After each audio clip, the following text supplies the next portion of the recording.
నమస్తే వెంకటేష్ గారు. నమస్తే. ముఖ్యంగా మీ కుటుంబ నేపథ్యం ఏంటి వెంకటేష్ గారు?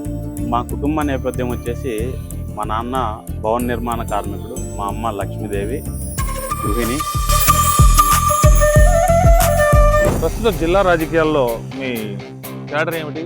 ఎందుకన్నా డౌట్ ఎందుకు వచ్చింది? భారతీయ జనతా యువ మోర్చా జిల్లా అధ్యక్షుడిని. ఎందుకు డౌట్ వచ్చింది? చాలా మంది బీజేపీకి మంజుల వెంకటేశ్వర సంబంధం లేదన్న చర్చ జోరుగా జరుగుతుంది జిల్లా వ్యాప్తంగా. చర్చ జరుగుతుందంటే నాకు భారతీయ జనతా యువ మోర్చా అధ్యక్షునిగా అఫీషియల్గా నాకు నియామక పత్రం వచ్చింది. కొంతమంది ఆరోగ్యం చెడగొట్టుకోవడానికి కొంతమంది చేస్తున్న ప్రయత్నం, వాళ్ళకు కూడా రిక్వెస్ట్ చేస్తున్నా, ఎక్కువ ఆలోచించి ఆరోగ్యం చెడగొట్టుకోవద్దండి. ఖచ్చితంగా మిమ్మల్ని అంటే మీ పోస్ట్ గురించి కానీ అంటే మిమ్మల్ని అంటే వ్యతిరేకించే వారందరూ అనారోగ్యానికి గురవుతారంటారా? తప్పకుండా చేస్తాను. ఎప్పుడు కూడా మనం ఎదగాలని కోరుకోవాలి తప్ప ఇంకోటి వస్తే నేను ఎదుగుతాననే కోరిక ఎప్పుడు కూడా నిన్ను నిలబెట్టదు అని చెప్తున్నా ఈ సందర్భంగా. అంటే మీరు బ్రాండెడ్ షర్ట్స్, బ్రాండెడ్ సాక్స్లే వాడతారా? అంటే ఏ బ్రాండ్ వాడతారు? అంటే నేను మామూలుది సాధారణంగా వేసుకున్నా కూడా వాళ్ళకి బ్రాండ్ కనబడుతుంది. అంటే నా పవర్ అట్లుంది. కేవలం ప్రజా మన్ననలు పొందాలంటే ఏదో నేను సోషల్ మీడియా ప్లాట్ఫామ్లో పోస్ట్ చేసుకోవడానికి నేను ఎప్పుడు కూడా సేవా కార్యక్రమాలు చేయలేదు. నిజంగా అట్లా నేను పోస్ట్ చేసుకొని అందరికి చూపించుకోవాలనుకుంటే ఉత్సవాల్లో గుంతకల్లో బాగా చాలా ఆర్యవేశ్యులు కావచ్చు, గుంతకల్ నగర ప్రజలందరూ అత్యంత ప్రతిష్టాత్మకంగా ఆ ఉత్సవాలు నిర్వహించారు. ఆ ఉత్సవాల సందర్భంగా ఏర్పాటు చేసినటువంటి ఫ్లెక్సీలను మీ అనుచరులు చించివేశారన్న చర్చ కూడా జరుగుతుంది. దీని వెనక మీ పాత్ర లేదంటారా? ఈ సందర్భంగా ఛాలెంజ్ చేస్తున్నా, ఎవడైనా నా మాదిరి హిందుత్వం కోసం కొట్లాడే వాళ్ళు ఎవరైనా ఒప్పుడుంటే నా ముందుకు వచ్చి నిలబడండి. హిందుత్వానికి ఆపద కలిగిందంటే నా ప్రాణం ఇచ్చేదానికైనా సిద్ధంగా ఉన్నా. ఒకవేళ నిజంగా మా కార్యకర్తలు తప్పు చేసినారంటే తగ్గేదానికి కూడా నేను ఈరోజు నేను చాలా ఆనందిస్తున్నా. దాంట్లో ఒకరో ఇద్దరో నేనంటే పడిన వాళ్ళు దీన్ని పెద్ద భూతత్వంలో పెట్టారు కాబట్టి ఇది పెద్ద ఇష్యూ కాదు. నిజంగా వాళ్ళు అట్లా అనుకుంటుంటే నేను బహిరంగ క్షమాపణ చెప్పడానికి. Welcome to Suman TV. నేను మీ శేఖర్. ఇవాళ మనం వజ్రకర్రూరు మండలం కొనకొండ్ల గ్రామంలో ఉన్నాం. కొనకొండ్ల భారతీ పబ్లిక్ స్కూల్ యజమాని, బీజేవైఎం సీనియర్ నాయకుడు అయినటువంటి మంజుల వెంకటేష్ గారు మనతో ఉన్నారు. ఆయన సంబంధించినటువంటి ఆయన రాజకీయ నేపథ్యం ఏమిటి, ఆయన పాఠశాలను నిర్వహిస్తున్న తూరు, మరిన్ని వివరాలు ఆయన మాటల్లోనే అడిగి తెలుసుకునే ప్రయత్నం. నమస్తే వెంకటేష్ గారు. నమస్తే స్వామి, బాగున్నారా? ముఖ్యంగా మీ కుటుంబ నేపథ్యం ఏంటి వెంకటేష్ గారు? మా కుటుంబ నేపథ్యం వచ్చేసి మా నాన్న నరసింహులు, భవన నిర్మాణ కార్మికుడు, మా అమ్మ లక్ష్మీదేవి గృహిణి. వారికి మేము ముగ్గురు సంతానం. నేను పెద్దవాడిని, రెండోవాడు నరేష్ 2019లో ఒక ప్రమాదంలో చనిపోయారు. మా చెల్లెలు అరుణ ఇక్కడే గుంతకల్ పాఠశాలలోనే హిందీ పండిట్గా కూడా పనిచేస్తుంది. నా భార్య కళావతి, ఆమె BA BEd చదువుతుంది. గత 15 సంవత్సరాలుగా విద్యారణ్య పబ్లిక్ స్కూల్ కూడా ఆమెనే నిర్వహిస్తున్నది. నాకు ఇద్దరు పిల్లలు, పాప కస్తూరి 10th క్లాస్, బాబు మారుతి 2వ తరగతి చదువుతున్నారు. ప్రస్తుత జిల్లా రాజకీయాల్లో మీ క్యాడర్ ఏమిటి? ఎందుకన్నా డౌట్ ఎందుకు వచ్చింది? భారతీయ జనతా యువ మోర్చా జిల్లా అధ్యక్షుడిని. ఎందుకు డౌట్ వచ్చింది? చాలా మంది బీజేపీకి మంజుల వెంకటేశ్వర సంబంధం లేదన్న చర్చ జోరుగా జరుగుతుంది జిల్లా వ్యాప్తంగా. చర్చ జరుగుతుందంటే నాకు భారతీయ జనతా యువ మోర్చా అధ్యక్షునిగా అఫీషియల్గా నాకు నియామక పత్రం వచ్చింది. ఇప్పుడు వరకు ఇంకా ఒకవేళ ఆ చర్చనే కరెక్ట్ అనుకుందాం అనుకుంటే ఇంకో కొత్త అధ్యక్షుడు రాలేదు. నాకు official phone calls state office నుంచి కూడా రెగ్యులర్గా కనెక్టివిటీలో ఉన్నాయి. కొంతమంది ఆరోగ్యం జరగొట్టుకోవడానికి కొంతమంది చేస్తున్న ప్రయత్నం, వాళ్ళకు కూడా రిక్వెస్ట్ చేస్తున్నా, ఎక్కువ ఆలోచించి ఆరోగ్యం చెడగొట్టుకోవద్దండి. మీ ప్రయత్నాలు ఏం కూడా ఫలించవు. మీవన్నీ కూడా మీ యొక్క నెగిటివ్గా నా మీద చేసే కామెంట్లన్నీ కూడా నేను పాజిటివ్గా తీసుకొని మిమ్మల్ని గురువులుగా భావిస్తున్నాను. ఖచ్చితంగా మిమ్మల్ని అంటే మీ పోస్ట్ గురించి కానీ అంటే మిమ్మల్ని అంటే వ్యతిరేకించే వారందరూ అనారోగ్యానికి గురవుతారంటారా? తప్పకుండా చేస్తాను. ఎప్పుడు కూడా మనం ఎదగాలని కోరుకోవాలి తప్ప ఇంకోటి వస్తే నేను ఎదుగుతాననే కోరిక ఎప్పుడు కూడా నిన్ను నిలబెట్టదు అని చెప్తున్నా ఈ సందర్భంగా. కాబట్టి మీరు డెవలప్ కావడానికి ఇంకా మీరు సేవా కార్యక్రమాలు చేస్తారా, రాజకీయంగా ముందుకు పోతారా, దానికోసం మీరు ప్రయత్నం చేయండి. అంతేకాకుండా మంజుల వెంకటేష్ అనే వాడి గురించి పొద్దున్న లేస్తేనే ఏ కంపెనీ సాక్స్ వేసుకున్నాడు, ఏ కంపెనీ షర్ట్ వేసుకున్నాడు, ఏ కంపెనీ పెన్ను పెట్టుకున్నాడు, ఎందుకు మీకు చర్చ? మీకు ధైర్యం ఉంటే మీరు పెట్టుకొని తిరగండి. ఇది నా షోకు, ఇది నాకు అలవాటు, నేను ఇది చేసుకుంటాను. మీరు బ్రాండెడ్ షర్ట్స్, బ్రాండెడ్ సాక్స్లే వాడతారా? అంటే ఏ బ్రాండ్ వాడతారు? అంటే నేను మామూలుది సాధారణంగా వేసుకున్నా కూడా వాళ్ళకి బ్రాండ్ కనబడుతుంది. అంటే నా పవర్ అట్లుంది. కాబట్టి వాళ్ళు వెంకటేష్ గారు పవర్ చూసి బ్రాండెడ్ షర్ట్లు, బ్రాండెడ్ ప్యాంట్లు వాడుతున్నారని వాళ్ళు అనుకుంటున్నారు అంతే. కాబట్టి నేను నమ్మింది ఏంటంటే ప్రజా జీవితంలో ప్రజలకు సేవ చేయడం తప్ప నాకు వేరే అజెండా లేదు. కేవలం ప్రజా మన్ననలు పొందాలంటే ఏదో నేను సోషల్ మీడియా ప్లాట్ఫామ్లో పోస్ట్ చేసుకోవడానికి నేను ఎప్పుడు కూడా సేవా కార్యక్రమాలు చేయలేదు. నిజంగా అట్లా నేను పోస్ట్ చేసుకొని అందరికి చూపించుకోవాలంటే ప్రతిరోజు అనునిత్యం నా దగ్గర సేవా కార్యక్రమాలు నడుస్తూనే ఉన్నాయి. ఇప్పుడు మీరు చూడొచ్చు, నా కోసం విజిటర్లు కూడా అక్కడ ఉన్నారు ఆ నలుగురు సేవా సమితి తరఫున. కాబట్టి మనం చేసే పనిలో వాళ్ళు చెడును వెతకాలనే ఒక ప్రయత్నంలో వాళ్ళ టయాన్ని వాళ్ళే హరించుకుంటున్నారు. దయచేసి ఈ సందర్భంగా వాళ్ళకు ఒక రిక్వెస్ట్ చేస్తున్నా, మీరు ఆ ఆలోచన మానేసి ఏదైనా మీతో మంచి ఆలోచన ఉంటే మీరు ఇంకా ఈ మంచి పని చేస్తే బాగుంటుంది బాబు వెంకటేష్ అని చెప్తే నేను తీసుకోవడానికి కూడా సిద్ధంగా ఉన్నా. మీరు సాధారణ మీ నాన్నగారు సాధారణ భవన నిర్మాణ కార్మికుడు అని చెబుతున్నారు. అంటే మీరు ఒక భవన నిర్మాణ కార్మికుడు కుమారుడు అయ్యింది అంటే ఈ స్థాయిలో ఒక పాఠశాలల నిర్వహణ అయితేనేమి, ఈరోజు బీజేవైఎంలో జిల్లా స్థాయి అధ్యక్షుడుగా అంటే ఈ స్థాయికి ఎదగడానికి అంటే మీరు ఏ విధమైనటువంటి కష్టాలు ఎదుర్కొన్నారు? మీరు ఈ స్థాయికి రావడానికి మీ ప్రయాణంలో ఎదురైనటువంటి ఒడిదుడుకులు మాతో షేర్ చేసుకుంటారా? యాక్చువల్గా నేను ఫస్ట్ ప్రారంభమైనప్పటి నుంచి చాలా ఉద్యమాల్లో కూడా నేను పాల్గొన్నాను. ఉదాహరణకి గుంతకల్లో గవర్నమెంట్ బ్లడ్ బ్యాంక్ అప్గ్రేడ్ చేయడానికి చాలామంది రాజకీయ పార్టీలు, ప్రజా సంఘాలు, విద్యార్థి సంఘాలు అనేక సంవత్సరాలు దశాబ్ద కాలంగా పోరాడితే, అయితే మనం కరోనా పాండమిక్ సిచ్యువేషన్లో ప్లేట్లెట్స్ బ్లడ్ అనే ఒక పెద్ద ఇష్యూ నడుస్తున్నప్పుడు మేము రాజకీయ పార్టీలకి అతీతంగా ప్రజా సంఘాలు కాకుండా ఒక ఎన్జిఓస్ని ఫామ్ చేసి, అంటే ఒక స్వచ్ఛంద సేవా సంస్థల జేఏసీ పెట్టి ఆ జేఏసీ ఆధారంగా ఉద్యమాలు చేశాం. ఆ ఉద్యమంలో నా మీద, నాతో పాటు పనిచేసిన కార్యకర్తల మీద కూడా కేసులు అయినాయి.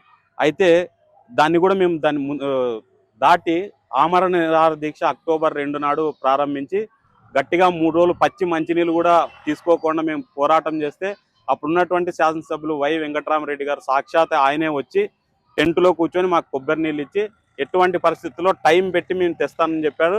అదేవిధంగా వారు కూడా దాన్ని సాధించారు.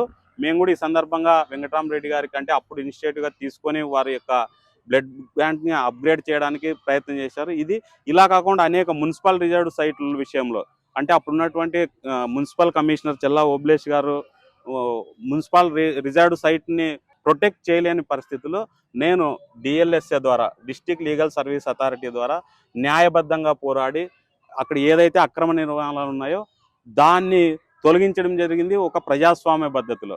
అంటే ఇలా అంటే నా మీద చాలా కేసులు అయినాయి. మంచి చేసినా కేసు అయింది. ఎప్పుడు కూడా ఈ కేసులకి దీని అంతా కూడా భయపడలేదు. అయితే ఇంత స్థాయికి రావడానికి అనేక కష్టాలు ఎదుర్కోవాల్సి వచ్చింది. అంటే సొంత పక్షం నుంచి, విపక్షాల నుంచి, అన్నిటి నుంచి కూడా కష్టాలు ఎదుర్కోవాల్సి వచ్చింది. అయితే ఎప్పుడు కూడా కష్టాలకు మేము కుంగిపోలేదు.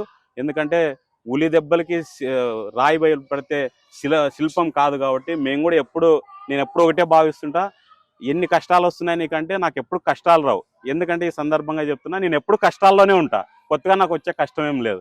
కాబట్టి నేను కష్టాన్ని ఆస్వాదిస్తా, దాన్ని స్వీకరిస్తా, దాంట్లోనే ఎంజాయ్మెంట్ బుడుక్కున్నా.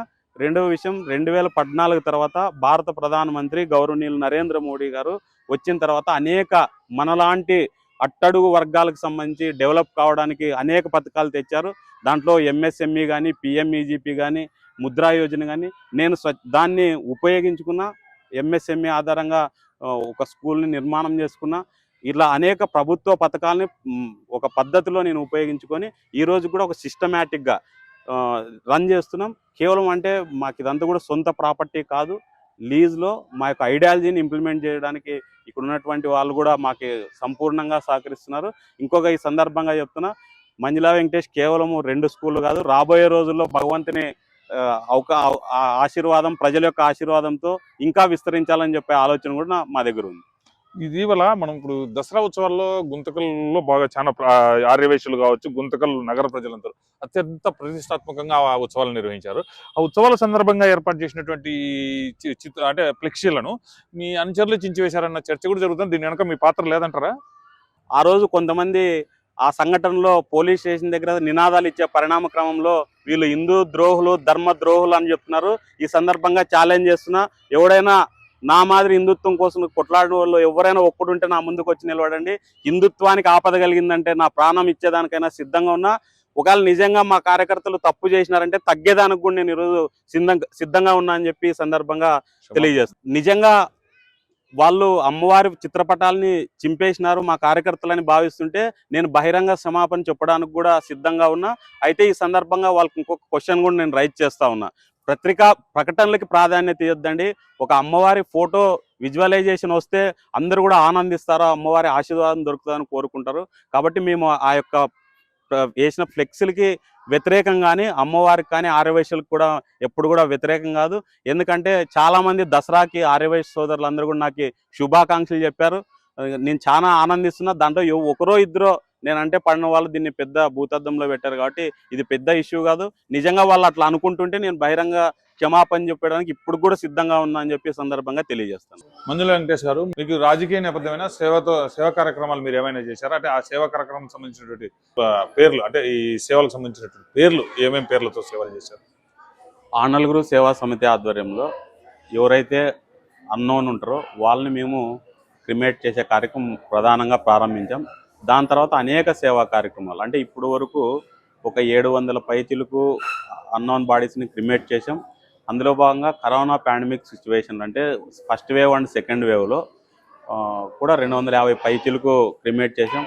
దాంతోపాటు నీడీ పీపుల్కి హైజీనిక్ ఫుడ్ అందించడం కానీ, లేకపోతే కరోనా పట్ల అవగాహన కల్పించడానికి ప్రత్యేక వాహనాలు ఏర్పాటు చేసి ఆనలుగురు సేవా సమితి తరఫున పెట్టడం కానీ, లేకపోతే రక్తదాన శిబిరాలు కానీ, లేకుంటే విద్యారణ్య బాసట అనే పేరుతోటి ఎవరైతే స్వయం ఉపాధి కోసం చేయాలనుకుంటారో వాళ్ళకి మేము ఒక శ్రీలంక కాందిశీకులు అని చెప్పి గుంతకల్లో ఒక ఏరియాలో దాదాపు ఒక 30 కుటుంబాలను అడాప్ట్ చేసుకొని ఇప్పుడు వరకు ఒక 4 కుటుంబాలకి వాళ్ళకి సంబంధించిన రా మెటీరియల్, అంటే హోటల్ నిర్వహించుకుంటారంటే కన్నా వాళ్ళకి కావాల్సిన వస్తువులు అందించి వాళ్ళ నుంచి ఎటువంటి మళ్ళా రీపేమెంట్ అడగకుండా కేవలం వాళ్ళని బ్యాంక్ అకౌంట్ ఓపెన్ చేసుకొని తర్వాత వాళ్ళ యొక్క ఆర్థికంగా ఎదగడానికి మేము విద్యారణ్య బాసట ఇట్లా అనేక కార్యక్రమాలు, చాలామందికి ఆపరేషన్లు కూడా చేయించాం.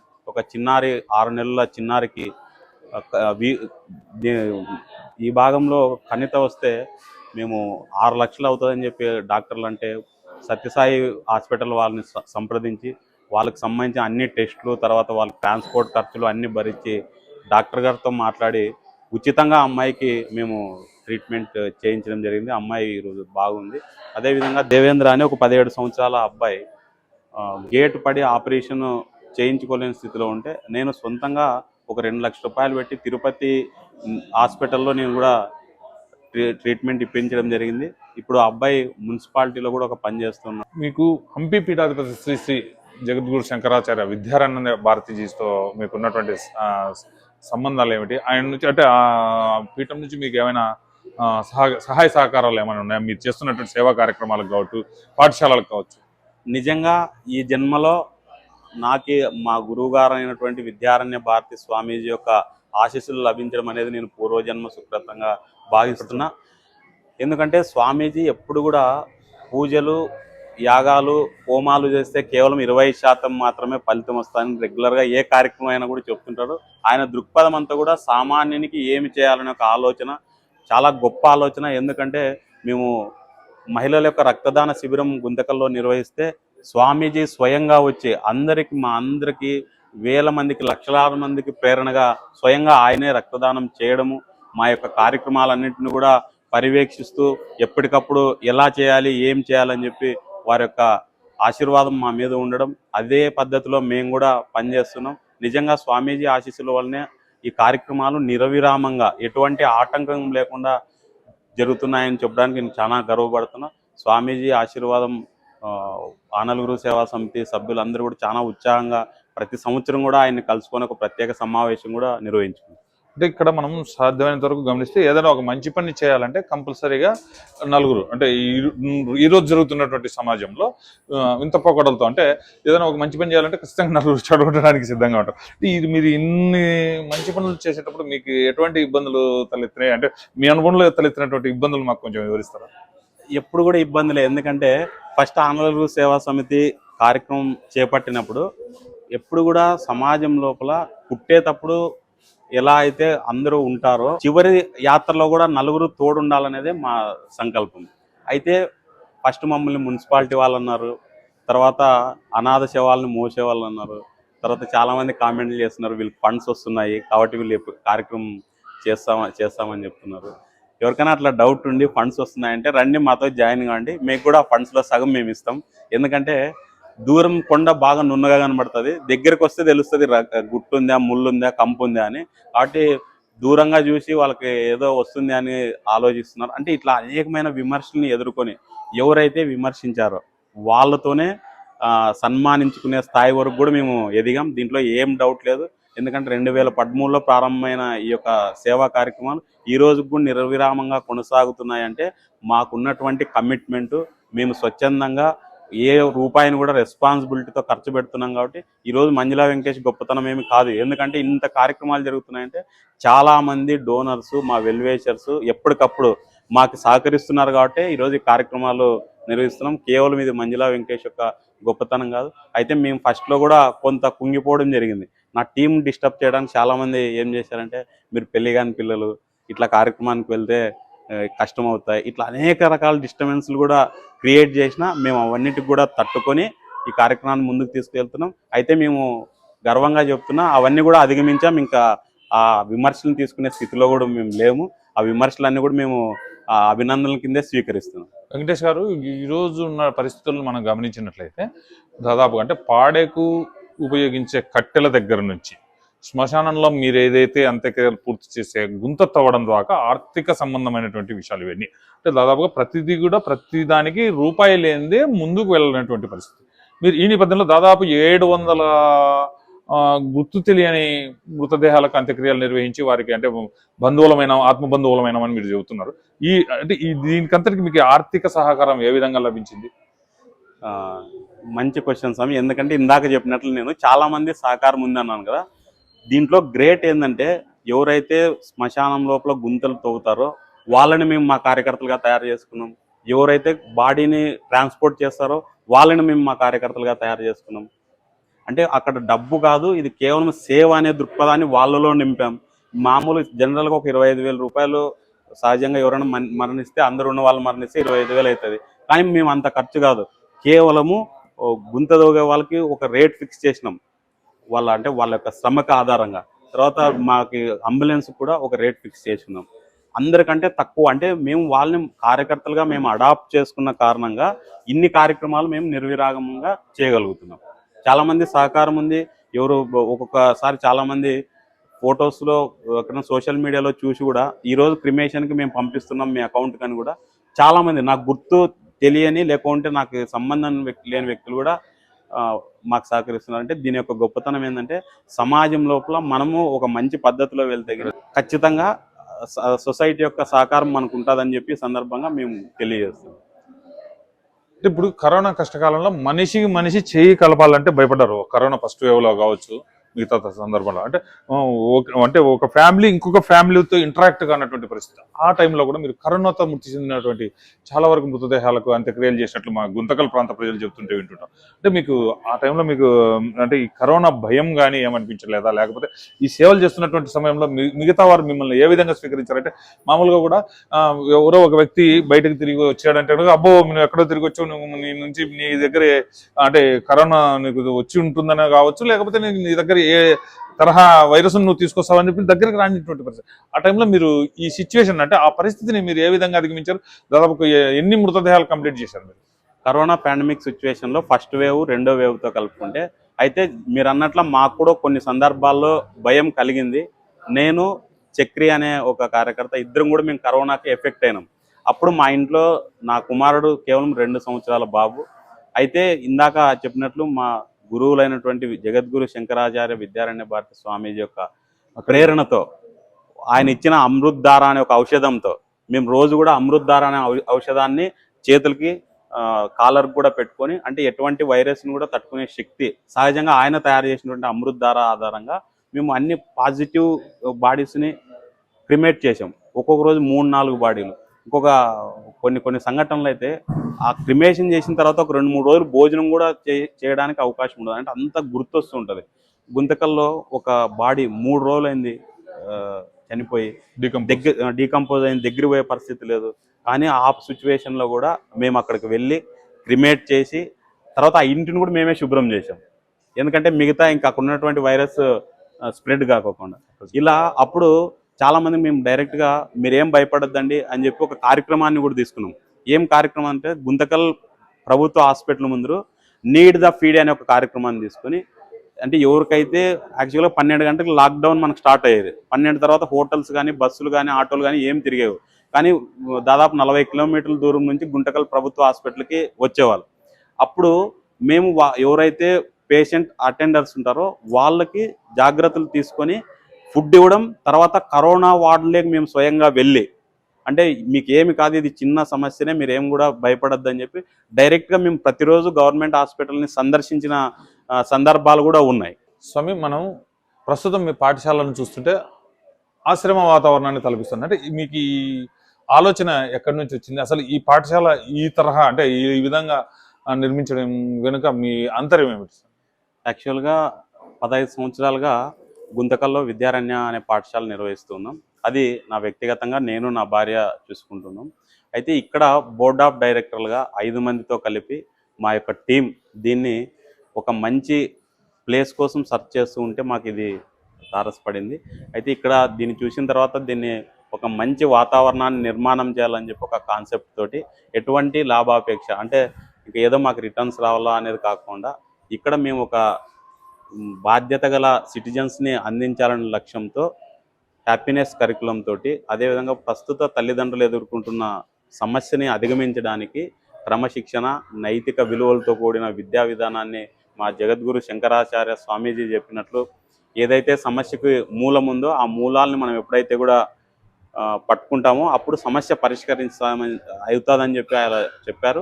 ఆయన మార్గదర్శనంలోనే మా బోర్డ్ ఆఫ్ డైరెక్టర్స్ అయినటువంటి వరప్రసాద్ గారు కానీ, వరలక్ష్మి గారు కానీ, గాయత్రి గారు కానీ, మల్లికార్జున గారు కానీ, పురుషోత్తం గారు కానీ, వీరందరి సహకారంతో మేమంతా కూడా ఈ యొక్క పాఠశాలని 2వ సంవత్సరం విజయవంతంగా నిర్వహిస్తున్నాం. ఈ యొక్క సందర్భంగా నేను గర్వంగా చెప్పుకునే విషయం ఏంటంటే, సహజంగా ఒక మూతపడినటువంటి పాఠశాలని తిరిగి ప్రారంభించాలంటే చాలా కష్టాలు ఉంటాయి. అయితే మేము 250 లక్షం ఫస్ట్ టైం పెట్టుకున్నాం.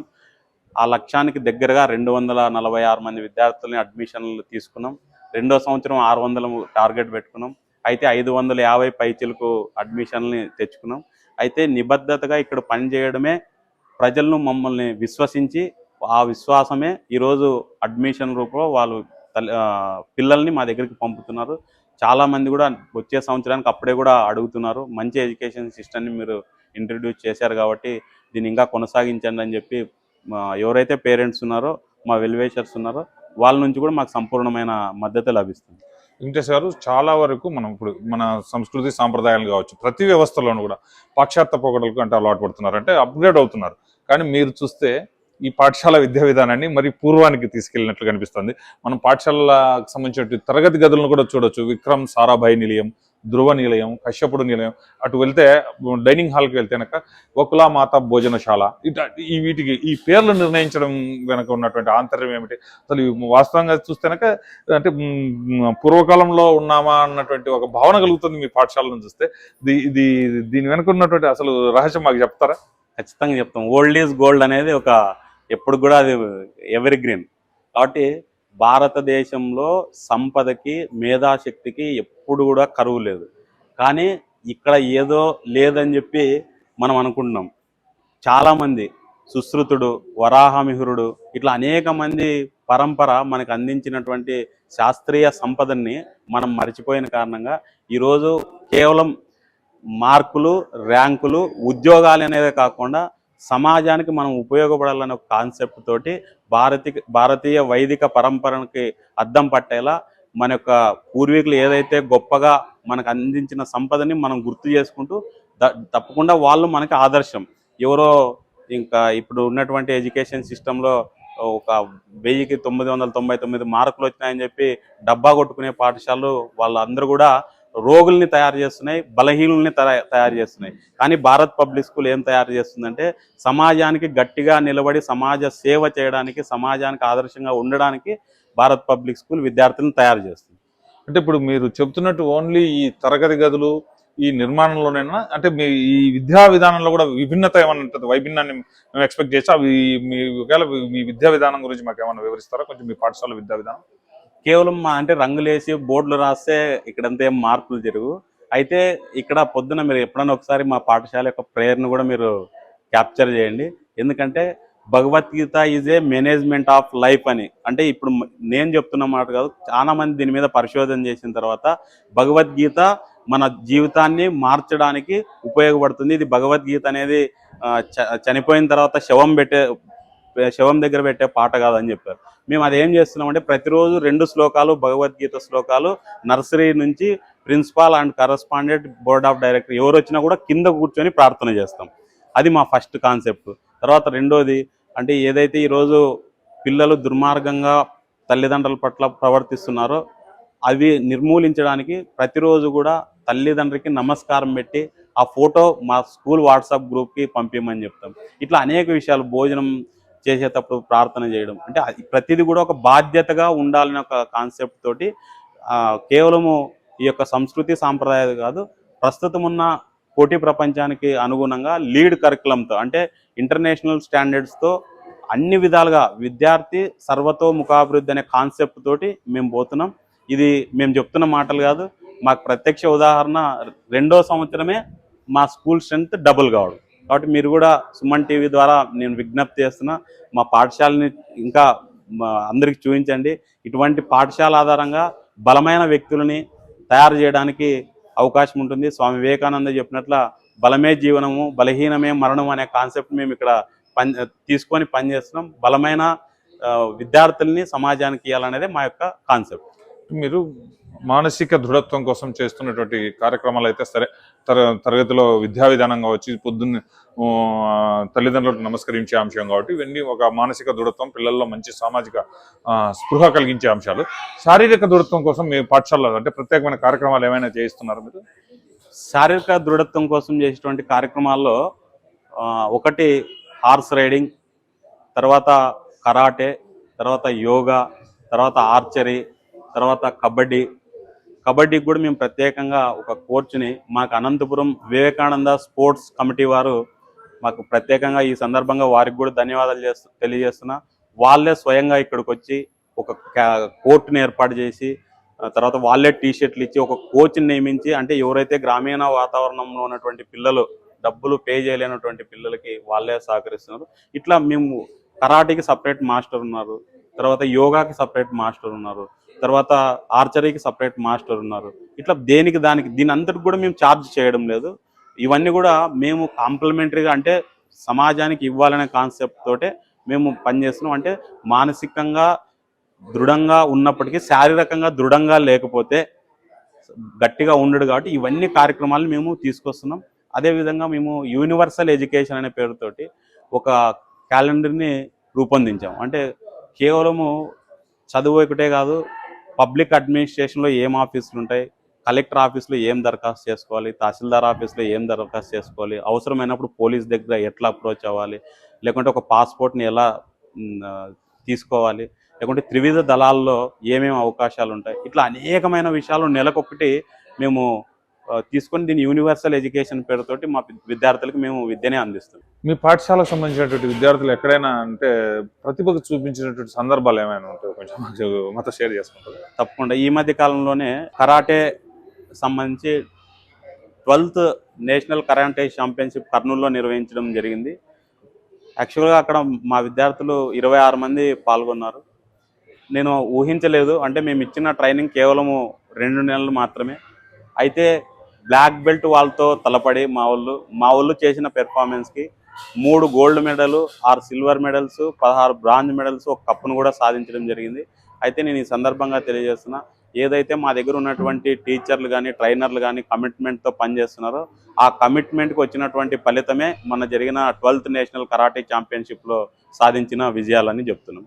నెక్స్ట్ రాబోయే అండర్ 14 కబడ్డీ కానీ ఖోఖో కానీ దీంట్లో కూడా మా విద్యార్థులు పాల్గొంటున్నారు. దానికి ప్రత్యేకంగా సాయంత్రం పూట కూడా వాళ్ళకి శిక్షణ ఇస్తున్నాం. రాబోయే రోజుల్లో కూడా మా విద్యార్థులు జిల్లా స్థాయిలో కూడా ఆడేదానికి సిద్ధంగా ఉన్నారని చెప్పి సందర్భంగా తెలియజేస్తారు. మీరు ఇప్పుడు మొత్తం మీద మీరు 2 పాఠశాలలు నిర్వహిస్తున్నారు కదా, ఈ 2 పాఠశాలల ద్వారా ఎంతమందికి ఉపాధి కల్పిస్తున్నారు? మీ మొత్తం ఎంతమంది సిబ్బందికి ఉపాధి కల్పిస్తున్నారు? ఎంతమంది విద్యార్థులు మీ పాఠశాలలో విద్యను అభ్యసిస్తున్నారు? ఇక్కడ ఉపాధి అనే పదం కంటే మేము ఎప్పుడు కూడా మా టీచింగ్ స్టాఫ్కి చెప్తుంటాం, ఇది 9 to 4 జాబ్ కాదు. ఇది మనం ఓన్ చేసుకొని ఏదైతే దేశానికి కావాల్సిన సంపద అంటే యాక్టర్ కావచ్చు, డాక్టర్ కావచ్చు, డైరెక్టర్ కావచ్చు, ఇంజనీర్ కావచ్చు, కలెక్టర్ కావచ్చు, లాయర్ కావచ్చు, ఎవరైనా కూడా ఈ దేశాన్ని దిశాదర్శనం చేసేది పార్లమెంట్ కాదు, పాఠశాల అని చెప్పి నేను గట్టిగా నమ్ముతా. కాబట్టి ఇక్కడ మనం ఓన్ చేసుకొని పని చేయాలని చెప్పి రిక్వెస్ట్ చేస్తున్నాం. మేమంతా కూడా వాళ్ళకు గౌరవ వేతనంగా ఒక బాధ్యతగా ఉండాలని చెప్తున్నాం. ఈ సందర్భంలో మా దగ్గర దాదాపు 2 స్కూల్లో కలిపి 50 మంది ఉపాధ్యాయ బృందం, తర్వాత ఒక 35 మంది నాన్ టీచింగ్ స్టాఫ్ అంటే డ్రైవర్స్, హెల్పర్స్, కుకింగ్ స్టాఫ్, ఇవంతా కూడా మేము వాళ్ళందరినీ కూడా మా కుటుంబ సభ్యులుగా భావిస్తాం. అయితే 2 పాఠశాలలో కలిపి దాదాపు 900 పైచిలకు విద్యార్థులు విద్యను అభ్యసిస్తున్నారని చెప్పి ఈ సందర్భంగా మీకు తెలియజేస్తాం. మీ సేవలో భాగంగా ఈ 2 పాఠశాలలో ఎవరికైనా అంటే నిరుపేదలైనటువంటి విద్యార్థులకు ఉచిత విద్యా బోధన చేయడం కానీ, లేకపోతే వారికి స్కూల్స్ యూనిఫామ్ ఇప్పించడం కానీ, ఇటువంటి కార్యక్రమాలు ఏమైనా ఉంటాయా మీ పాఠశాలలో? తప్పకుండా. మేమంతా బోర్డ్ ఆఫ్ డైరెక్టర్స్ ఫస్ట్ ప్రారంభించే ముందు కూడా మేము ఒక కార్యక్రమాన్ని అనుకున్నాం. అంటే ప్రతి సంవత్సరం కూడా కొంత భాగాన్ని ఎవరైతే పేయింగ్ కెపాసిటీ లేక మంచి స్కిల్స్ ఉంటాయో వాళ్ళకి ఉచితంగా కేవలం ఎడ్యుకేషన్ ఒకటే కాదు, బట్టలు, బుక్స్, వాళ్ళకి సంబంధించిన నీడ్స్ ఇప్పించడానికి కూడా మేము మా యొక్క ఎజెండాలోనే ఉంది. దాన్ని విజయవంతంగా 2వ సంవత్సరం కూడా మేము దాన్ని ఇంప్లిమెంట్ చేస్తున్నాం.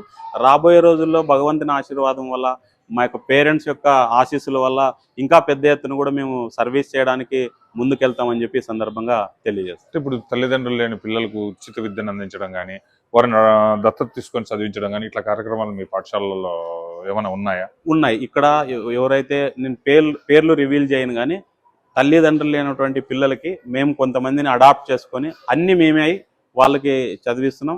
కేవలం మా దగ్గర ఉన్నంత వరకే కాదు, ఫర్దర్ హయ్యర్ ఎడ్యుకేషన్ పోయినప్పుడు కూడా మేము సపోర్ట్ చేస్తామని చెప్పి ఎవరైతే గార్డియన్స్ ఉన్నారో వాళ్ళకి మేము ప్రామిస్ చేసాం. అదేవిధంగా భారత్ పబ్లిక్ స్కూల్ కేవలం మా దగ్గర చదివే విద్యార్థులకే కాకుండా ఎవరైతే ప్రభుత్వ పాఠశాలలో చదువుతూ మంచి స్కిల్స్ ఉంటాయో వాళ్ళందరినీ కూడా మేము ఒక వేదిక మీదకి, అంటే పల్లె ఆలుముత్యాలు అనే పేరుతోటి ఒక వేదిక మీదకి తెచ్చి వాళ్ళకి కావాల్సిన ఫైనాన్షియల్ సపోర్ట్ కానీ, లేకుంటే మోరల్ సపోర్ట్ కానీ, ఇవన్నీ కూడా ఇచ్చేదానికి మేము రాబోయే 3వ విద్యా సంవత్సరంలో ఈ ప్రణాళికని ఇంప్లిమెంట్ చేయడానికి మేము ప్రయత్నం చేస్తాం. థ్యాంక్ యూ వెంకటేష్ గారు. క్రమశిక్షణతో, విలువలతో నడుచుకుని ప్రభుత్వ పథకాలను సరైన మార్గంలో ఎంచుకుంటే ఎంత స్థాయికైనా ఎదగచ్చని నిరూపిస్తున్నటువంటి వెంకటేష్ గారు మనతో చాలా వరకు విషయాలు మనతో షేర్ చేసుకున్నందుకు ఆయనకు ధన్యవాదాలు తెలియజేస్తున్నాం. థ్యాంక్ యూ వెంకటేష్ గారు. నమస్తే.